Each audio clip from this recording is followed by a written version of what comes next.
Good afternoon. Welcome.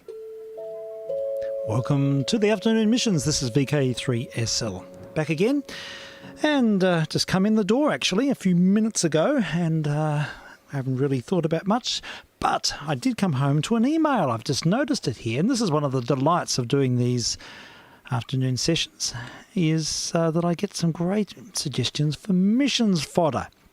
So thank you, Mr. Fleming. You've sent in a really interesting little anecdote. I'm going to read it out now, and then we'll have a listen to Frances Carroll and the Cockettes. This is an old Vitaphone film which is emerged on YT, and I think it's worth playing because it's a fab story with a contemporary angle to it. So first of all, I'm going to have to switch off Mr. Furtfinger. I'm pleased to say I have a new mouse, so no more slapping the mouse on the table or having irregularities. And so, yeah, let's have a listen to this. Well, I'll read it out first. And just before doing so, a reminder that these are strictly tone tests on 160 metres, and you are not to be entertained if you're listening on the air, but I do refer you to the online service. There's a live stream where you can go to and be entertained for sure. And I have to say that the program tonight will be very entertaining. So, yeah, if you have a listen on YT under a channel under my call sign, it's vk3sl, you'll find a live feed going out as I speak, and there's a log of previous missions as well. Now, we're going to listen to Frances Carroll, and it says here, Frances Carroll was a gorgeous, petite, sexy, vivacious band leader. She led a lively, swinging, hot, talented all-girl band who could play old standards, popular tunes, hot tunes, and slow tunes, all with perfection, proving women could swing as well as the male bands. She was a great leader who sang and danced wonderfully in fitting dresses, but had elegance and class. Brilliant. She truly was a red-headed bombshell, which fit in with the Red Hot Orchestra. Frances Carroll and the Cockettes were popular in the early 40s and during World War II. And says, thanks to Alicia T for the preceding mini bio. Nothing can be found on the personal life of Frances, but there is good reason but there is good reason nothing can be found on Miss Carroll. It was not her band, and she had nothing to do with its formation. In fact, Frances could not play an instrument, but was a good-looking dancer-actress who was hired by the real owners of the band to add a little pizzazz to their act. I love it. Frances did not need to lead the band, with Viola Smith, remember the name, Viola Smith, centre stage, pounding out the beat for the Coquettes. Viola Smith, aged 27, drummer, and her sister Mildred, sax clarinet section, were the band's creators and owners. Viola was still living in Costa Mesa, California in 2019 and was quite spry and alert for the age of 107. Read that again, 107. Amazing. She confirmed facts about the Coquettes in a long interview given that year. I'd love to find that. Pictures were, of course, taken at the interview, and I would have guessed Viola to be 65 or 70 at that time. She also confided that she started in the family band at age 13 and never missed a show in her entire life. She said she owed her longevity to a daily glass of red wine. I second that, and to the fact that she played the drums. She had good rhythm, no doubt. She said that playing a trumpet or any other instrument like that was stressful on the body, all that difficult blowing. Drums were just good, fun exercise. And here's a sad update that Viola died October the 21st, 2020 in Costa Mesa, just a few weeks shy of her 108th birthday. How amazing is that? She was born November 1912 at Mount Calvary, Wisconsin, and she was one of 10 kids, 2 brothers and 7 sisters in the Schmitz family. All the girls studied piano, and in the 20s their father formed the Schmitz Sisters Family Orchestra. They performed vaudeville on the RKO Radio Keith Operum circuit while juggling their school schedules. Viola got her first break when she and her nephew Dennis Bartash appeared on the Major Bowes Amateur Hour, the 1930s radio version of America's Got Talent. With popularity gained from that broadcast, in 1938 Viola and her sister Mildred, a sax and clarinet player, were able to start an all-girl orchestra, which they named the Coquettes, with which they performed until 1942 when Mildred got married. Viola also played in the Kit Kat Band and for years could be heard on the national radio show Hour of Charm, sponsored by General Electric, which featured Phil Spitali's Musical Queens. Viola stayed with the Musical Queens for 13 years because Spitali paid his talent well and could afford to with General Electric as a sponsor. No doubt. Rosalie Martin, billed as America's #1 tenor saxophonist, is featured on this Vitaphone and also plays guitar and clarinet. So it says the intro starts with the band playing Coquette and then leads into When I Swing My Stick and ends with Jittering Stomp.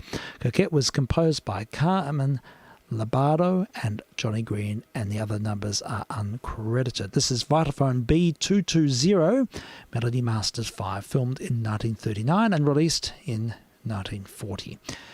Well, there we go. What an amazing, amazing story. So I'm looking forward to seeing Viola in action, and of course Frances Carroll. Say no more. We'll have to hear this. So great missions fodder here, and we're all queued up ready to go. Frances Carroll and the Coquettes featuring Viola Smith, who just died at nearly the age 108. Go Viola!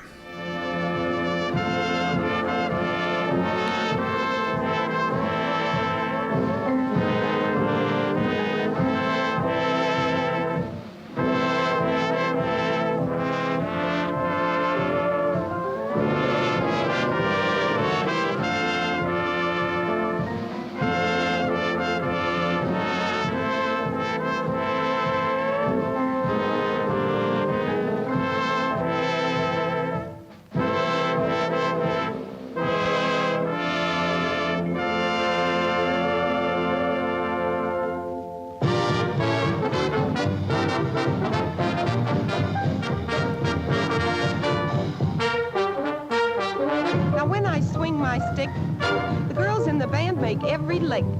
If it's slow or if it's quick, when I swing my stick, if I just move my hand, get response from the entire band, because I can start these girls raising sand if I just move my hand. When I want the brass to play, I just For the saxes, I do a different way, like if I just move my toe, then what? These girls will be up and ready to go. Look at there, I told you so, and I just moved my toe. If I keep twisting my face, get a lot of slapping and rhythm on the bass. Boy, she'll swing all over the place. If I keep twisting my face, if I just wiggle my thumb, get a lot of licks and cymbals on the drum. That's where we get our tempo from. If I just wiggle my thumb, a high note, a low note, a beautiful sweet note. All the girls are with me 100%. So now we'll get together and show the way we swing the band.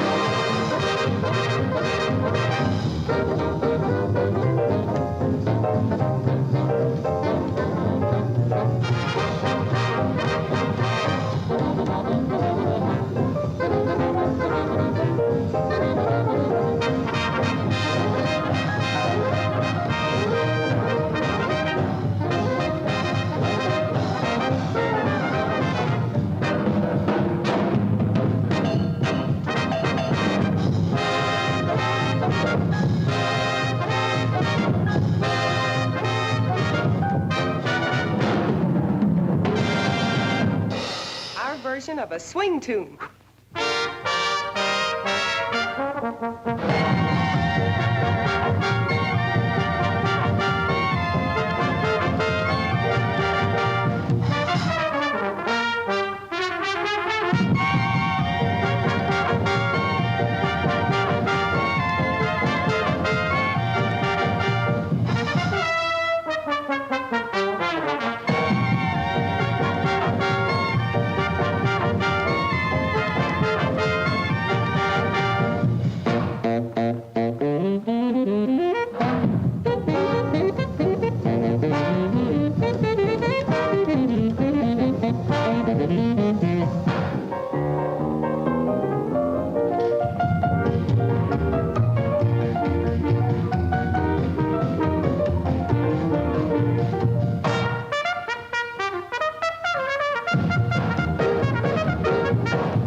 Well, wasn't that amazing? Frances Carroll and the Coquettes. And that's a recording from 1939, a Vitaphone film. And it featured Frances Carroll at the front, dancing away with the baton and giving us the vocal rendition. And Viola Smith was the drummer, and she was the actual owner of the band. Now, that is such a great story. Thank you, Mr. Fleming. This is wonderful missions fodder. I might even save it and play it again on Friday night. We'll see how we go. Anyhow, I've just found an interview with Viola Smith. This is from Tom TV, it says. It's on YouTube, and I'll cue this up now. Now, she's aged 102 here. Just had a quick sample, and she is amazing form. You would think she's 80, not 102, but this was just a few years ago. So let's have a listen. Viola Smith, American's original hip girl. This is vk3sl testing. I was born in 1912 in Mount Calvary, Wisconsin. I had planned my escape when I found out where I was.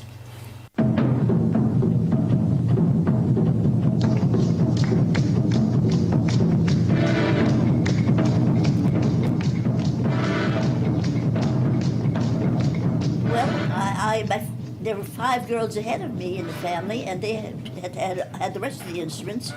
And by the time there was a sixth one added to the drum, to the family orchestra, my dad decided it should be a drum, which was great for me because what better instrument to play than the drums?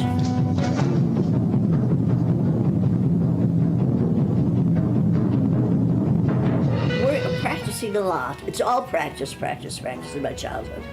We had time to play, have fun, but mainly, for instance, every school vacation we practiced 2 hours a day on piano, or our instrument by that time. Dad always said we cannot waste children's energies on anything but music. That's all he believed in, which was fortunate for us. We were very happy to hear that. The way we swing the band.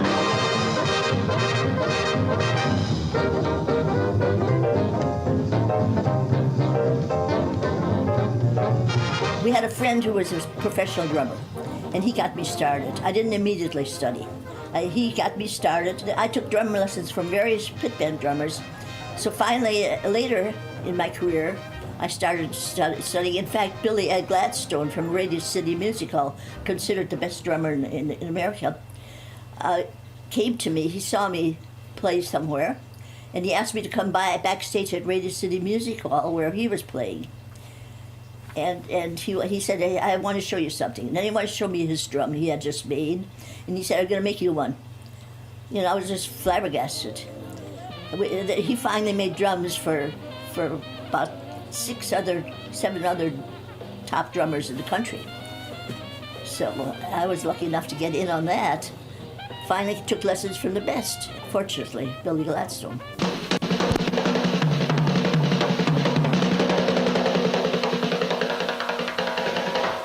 Well, I liked it, but I don't know whether he liked it. I talked to him, but he didn't mention it. I didn't mention it. It was not my idea, but he knew that. He knew I would go around saying, here, I'm the chief cool. Well, just when they'd write about me, they'd say this, and I had no control over it. I didn't mind. Well, I was always studying. I had a scholarship to Juilliard. Oh. So I was there for one summer on the scholarship, and I was playing timpani there, and I studied with that Fisher, considered one of the top drummers, and then also with the NBC Orchestra, Carl Glassman. I studied with him, also timpanist. We traveled with the family orchestra, and then as the older ones married and dropped out, and one went back to school, and 2 of us were left, organized the Coquettes Orchestra, traveled for about 4 years. And by that time, my sister got married. She and I were the only ones in the Coquettes. When she married, I decided I wanted to get off the road. I was tired of traveling. So I went to New York then to get my union card.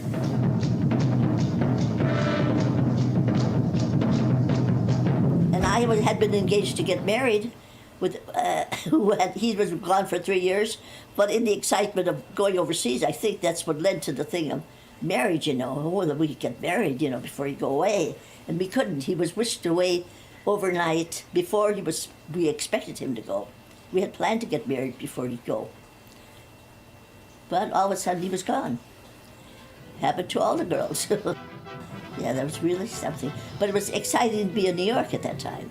Streets were full of sailors and servicemen. And 52nd Street was Swing Street, where these big bands had lost their musicians, and they brought it down to a few musicians. Benny Goodman was on the street with a few musicians, Artie Shaw, and Billie Holiday. One night, you know, I was on the street too, working, and on that street, all the people on the street would go in between their half-hour intermissions. They would go and visit the next door neighbor. They were all within the 3 blocks. All these little clubs with these big bands playing with their little groups, all reduced little groups because the boys, they had lost their musicians. And then one night we were at Billie Holiday's where she was singing. The place was jammed. Every place was always jammed. So they put up a tablecloth over it, and then 2 chairs, little chairs. And they brought this right up to the stage, right smack against the stage, right under Billie Holiday, sitting there, standing there, and her dress kept going into my hair, well-coiffed hair. I didn't like it at all. And her dress, fluffy chiffon, was all over me because I was right smack against the stage. And straight up, I had to look to see Billy. I mean, right a little bit to my left, because my stage was right in there. But that's how crowded the places were. They were all that jammed, just jammed. People were sitting on top of each other. She was amazing. Oh, what a beautiful voice. The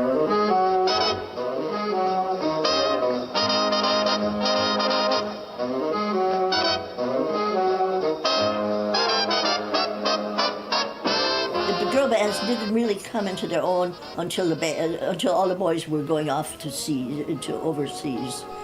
And then, of course, there were so many openings. Any girl musician who wanted a job could have one. So that's about the time I wrote this article. And the girls were getting the jobs, and right and left. Wonderful for the musicians.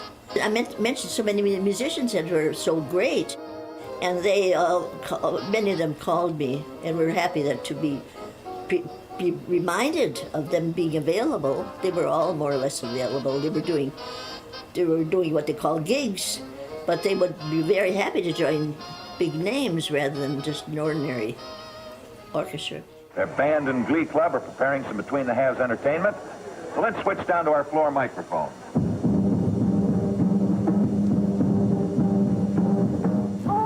It was exciting to be making a picture in Hollywood. It was the first picture made of two. And they were of course, always cracking up, and everybody was laughing all the time backstage. And every time somebody else was doing something, we'd sit around and watch the takes being taken, watch the whole proceedings. Yeah, it was fun. It was really fun. Why? What's the matter with you? And we traveled with the Major Bowes show, that Gong show. It was on television, and that show was on every Sunday. And the winner of the it was an amateur contest. And the winner would join us on the road, traveling week stands in the theaters. And the winner of the Sunday program would join us for the headline of the show. And Sinatra, he used to be one before I ever got in with Major Bowes. Sinatra had been one of the winners in the previous year. So there were big names, and eventually they came out of our show. We were with it for 1 year. This is a test transmission from vk3sl. That was quite a thrill because they had four orchestras altogether. They had Count Basie, Duke Ellington, Phil Spitali, and Benny Goodman. Yeah. So we had a revolving stage, huge auditorium in Washington, and Truman and his wife were sitting in the balcony, front seat of the balcony, and there was a huge auditorium filled with people. And then later on, there was dancing with the orchestras. And so that was quite an exciting evening.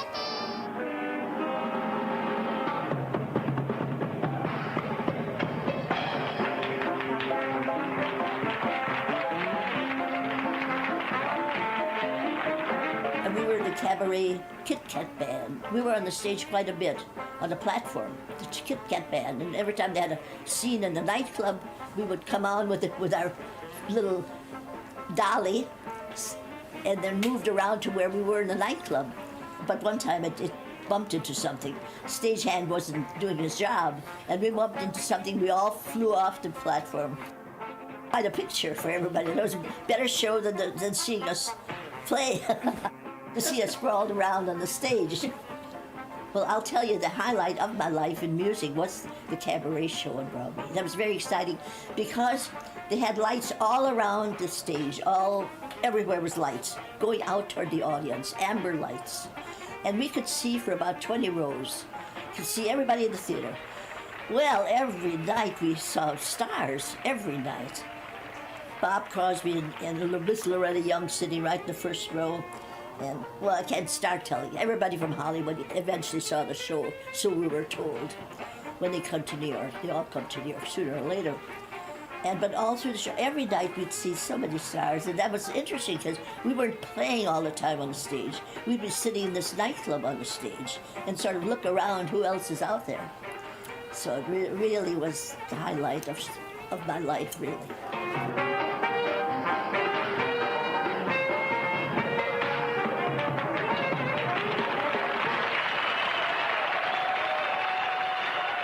When I worked like 5 shows a day at New York's Paramount Theater that went on for 2 months, 7 days a week, 5 shows a day. And then on top of that, my dad died.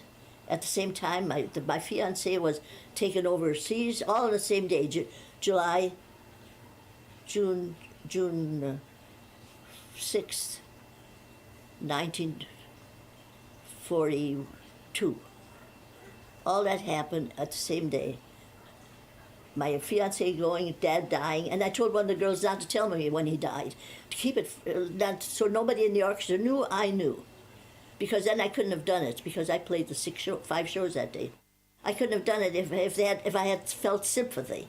This way, if I pretended not to know, I could do it. But when I was ready for my drum solo, I was sitting on the stage, ready to play my drum solo, and then I didn't know what was happening. I was just sitting there and looking, and I didn't know I had more or less fainted before the drum solo.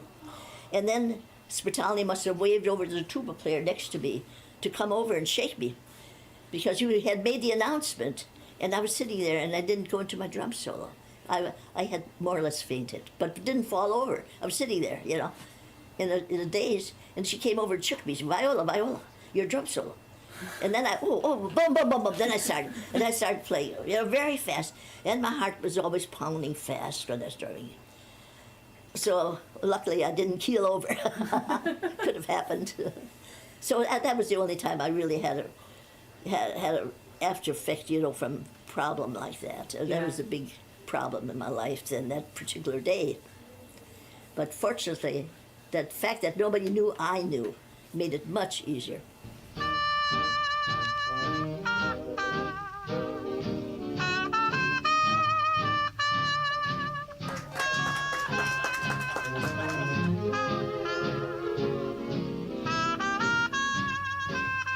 It's all amazing to me what I see now on the internet, and because I didn't own one, and I was living in New York without the internet, and didn't go visiting people where they had the access to it. We didn't bother to sit down and look at what's on the internet. So I was really, everything comes as a great surprise. Really fantastic. It's just, I'm really very thankful that I am accepted as a drummer, a girl drummer. You know, that one time there was no such thing. One thing always led to another. It was all very easy, the transitions. There were no big deal that I had to worry about ever. Everything went very easily in my life. I really had a charmed life. Can't believe it. Unless people call drumming work, then I worked hard in my life.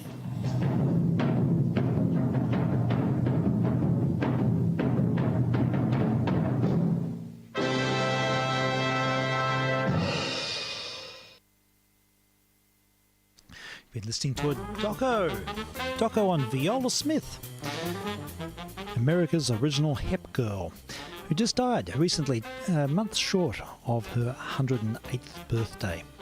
What an amazing individual and what a great story. These are the sort of stories I like to celebrate on these missions. Remarkable yet forgotten artists who did incredible things. What a tale. We'll find some more. There's so much of her online, lots of other interviews as well. So we might keep this theme alive. But here we go. Here's a performance of Snake Charmer, Viola Smith, drums and bass remix, it says. Well, we'll find out what this is about. I think it's a recording with Francis Carroll, and that might be another Vitatonic. I'd like you to meet our very charming little drummer, Viola Smith.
our very charming little drummer, Viola Smith.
Well, that was completely unexpected. I was going to cut it short, but I was so intrigued. That was someone's remix. So it didn't really feature viola. It sort of did. It did in the film. But, yeah, someone else has done a pastiche. But I sort of like the idea of remixes, even if it's very non-authentic, as that was. Okay, well, we've been listening to Viola Smith, celebrating Viola Smith, who passed away very recently at the age of 107, almost 108. And she featured with Frances Carroll and her Coquettes. So this is a great theme. Well, let's find something else from the list now, because I've got to go and do something else. What else do we have here? I was going to have a Mike Oldfield special tonight, but I don't think so. What we might do instead is just give a tantalising a teaser, a Tubular Bells teaser, and then we might have the full story tomorrow, I think. Something like that. So, yeah, Tubular Bells live at the BBC 1973. It's remastered, and I don't think it's been reconstituted, and I don't think it's a remix. And, yeah, let this ride for a little while. Mike Oldfield, Tubular Bells. This is vk3sl testing on 160 metres.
is a test transmission from vk3sl.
grand piano.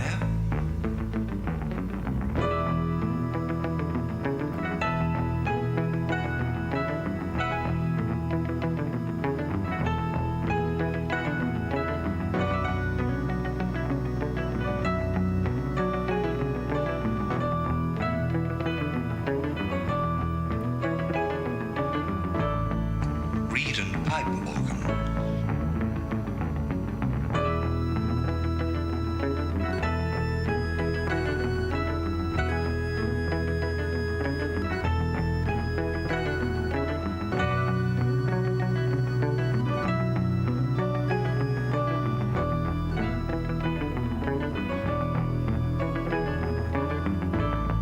Glockenspiel.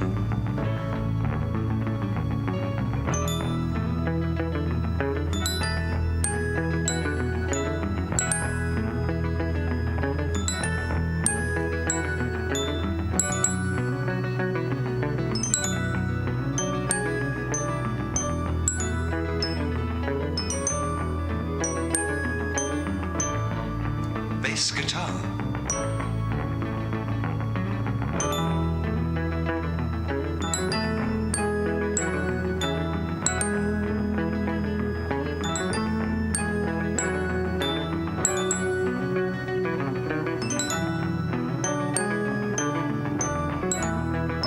This is a test transmission from vk3sl. Double speed guitar.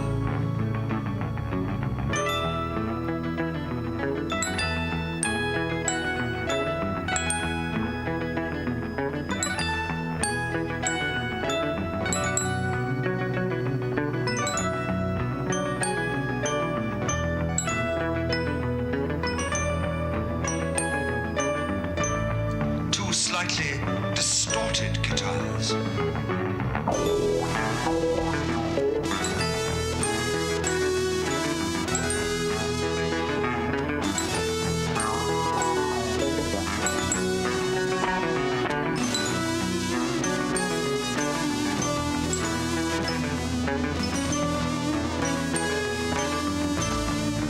Mandolin.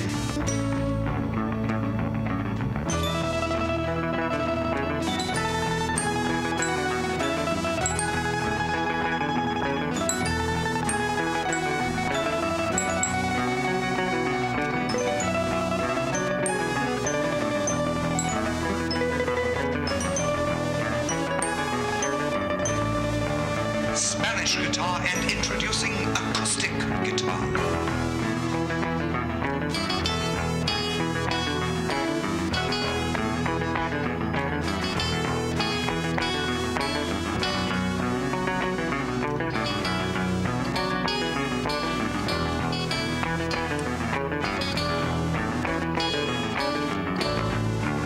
Plus tubular bells.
Listening to Tubular Bells, Mike Oldfield, live at the BBC, 1973. Very beautiful film. Supposed to be doing other things. This was quite compelling. All right, we might hear the other part. That was part one. Maybe we'll hear the rest of it another time. Okay, at this point we will shuffle over to the SP10, where I found another of the Music for Children series, Carl Orff and Gunhild Keetman. It's the Orff Schulwerk Society. These are recordings made in the 50s, and it's quite spacious, let's say. And I always love Orff's music education material. I've used it a lot of my own as a resource in my own enterprises. But this is quite interesting and quite historic, because it returns to a time when Carl Orff was still very active in the field. So let's have a listen to Music for Children. This is off an LP, Columbia LP from the late 50s. vk3sl. Testing.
spare me not.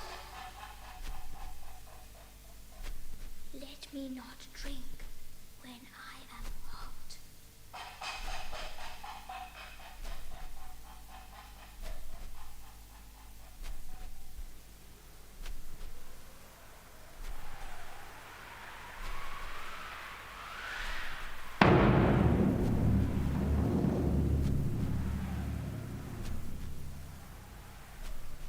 When caught in a tempest, whatever it be, if it lightens and thunders,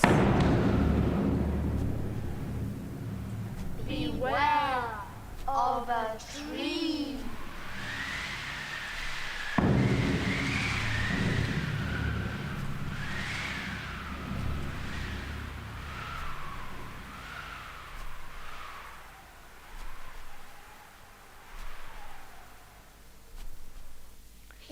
This is a test transmission from vk3sl. Stand fast at root, bear well at top. Every little twig, bear an apple big. Every little bough, bear an apple now.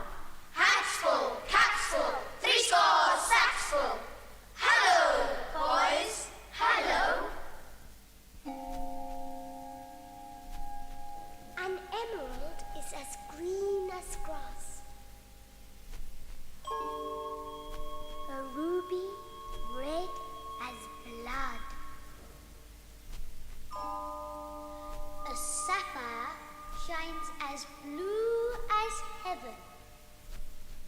A flint lies in the mud.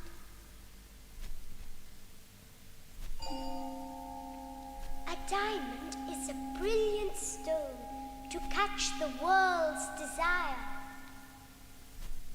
An opal holds a fiery spark, but a flint holds fire.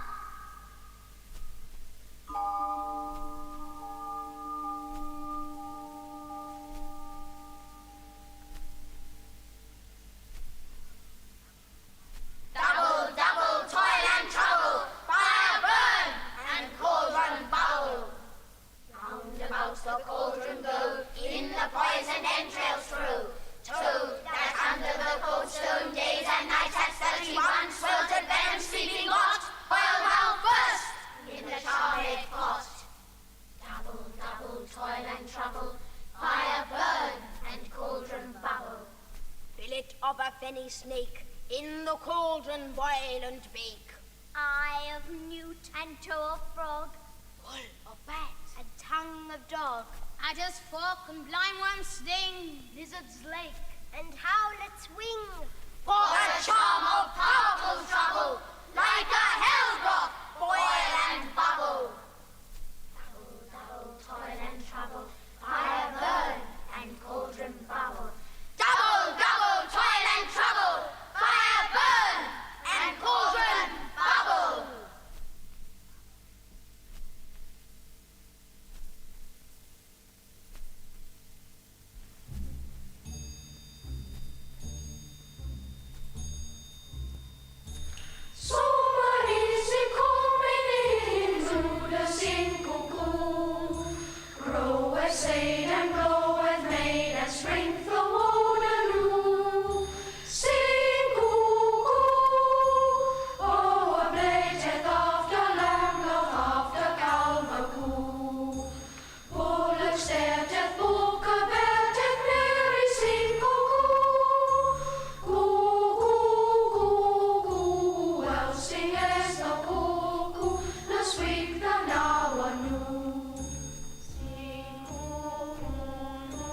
Sing,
a test transmission from vk3sl.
This is vk3sl. You've been listening to a selection from the Karl Orff and Gunhild Geitman music education platform. One of a couple of LPs with educational resources released in the 50s. Now the Karl Orff Music Association, the Orff Schulwerk Association, is bigger than Texas. It's huge. But this is really interesting because it sort of features some of the ideas at their genesis. And it's very enchanting, I have to say. It makes me want to play the xylophone, the metallophone. All I've got is my little set of NBC broadcast gongs. We'll have to hear more of this. Anyhow, thank you for your indulgence. We should be back tomorrow. vk3sl, testing.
we